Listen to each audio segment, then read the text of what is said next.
You know it's bad when the socialist president of France has more balls than the presidential administration of the United States.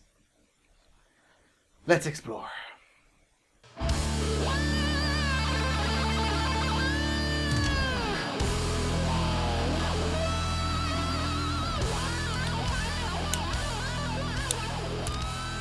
Hello everyone, and welcome to the Freedom Alternative.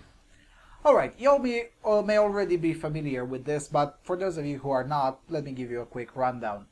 French President François Hollande visited the White House for an official dinner almost a week ago, at the end of which he made an official statement in which he mentioned Islamic terrorism. Let's watch.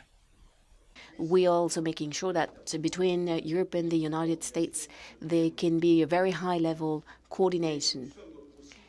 But we're also well aware that the roots of terrorism, Islamist terrorism, is in Syria and in Iraq. We therefore have to act both in Syria and in Iraq, and this is what we're doing within the framework of the coalition. And we note that Daesh is losing ground thanks to the strikes we've been able to launch with the coalition. Now, the thing is that this is not what many people got to see on White House's website for quite a while, as the version published on the site looked something like this. We are also making sure that between Europe and the United States there can be a very high-level coordination. But we're also well aware that the roots of terrorism. Et nous devons agir en Irak et en Syrie. C'est ce que nous faisons dans le cadre de la coalition. Et nous constatons que Daesh est en recul. We note that Daesh is losing ground thanks to the strikes we've been able to launch with the coalition. Wait, what?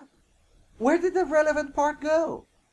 Well, down the memory hole it would appear.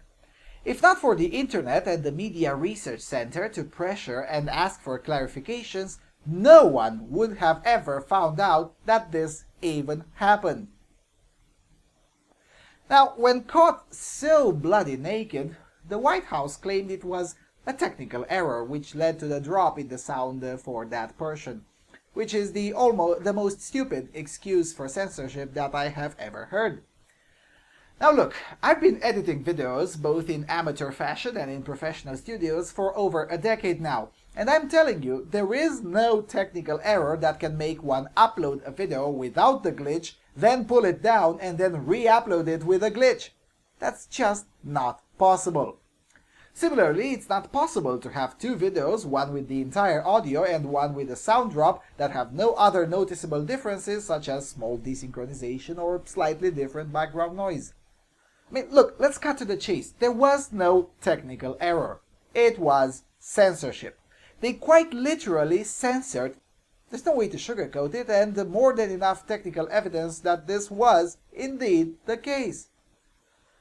Now, if they can censor the French presidents, what else have they been censoring lately? And what is the limit? I mean, if the president of France can't have First Amendment rights at the fucking White House, then who does?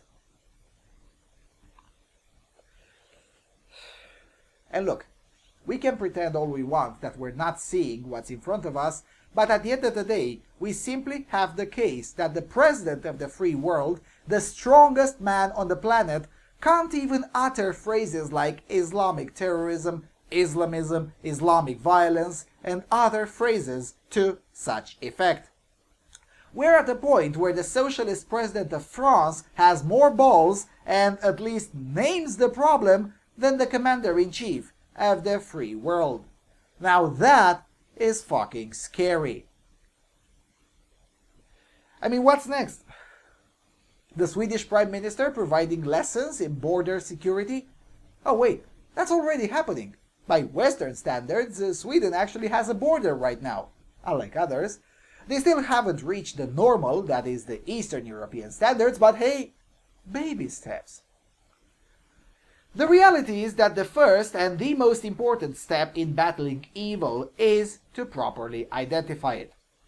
When Reagan called the USSR the evil empire and by doing so he reshaped the public knowledge about said evil. Once evil is recognized, fighting it becomes morally mandatory. Then everything else stands a chance of falling into place. But Obama cannot name the evil, let alone contribute to the reshaping of public knowledge about said evil. And for as long as evil is not recognized, the actual fighting cannot genuinely commence.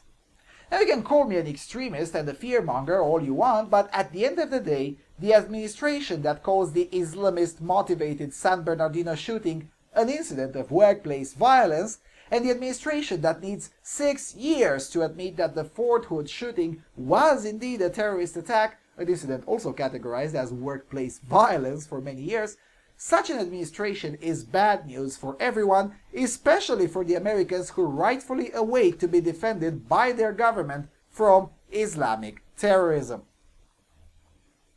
And of course, America's allies should have no hope of genuine support in the fight against Islam. Not with this president.